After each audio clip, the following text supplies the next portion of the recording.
Today I'm making one of my favorite comfort foods, Southern-style pinto beans in the pressure cooker. No soaking, no fuss, just tender, flavorful beans in just over an hour. Welcome to New South Table. I'm Melissa, and I'm glad you're here.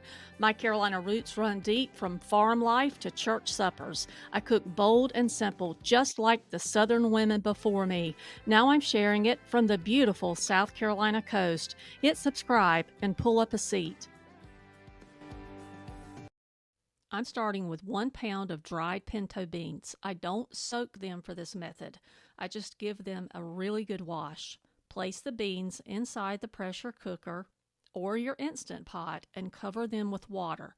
I add enough water so that there's about 1.5 inches of water above the beans. They're going to soak some of that water up as they cook. Next, I'll toss in 8 ounces of country ham chips. These give a great smoky, salty flavor. If you don't have country ham, or you don't like country ham, you can swap it with ham hocks, smoked turkey legs, or whatever smoked meat you like. Then I'll add about 1/2 tablespoon of salt and 1/2 tablespoon of black pepper, along with 1 chopped onion.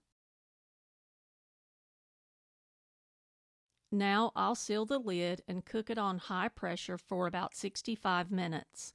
Once the time is up, let the pressure release naturally. No quick release here.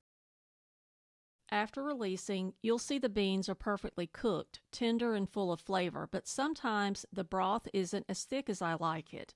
An easy fix to this is to just scoop out a spoonful or two of the beans, mash them with a fork, and stir them back in.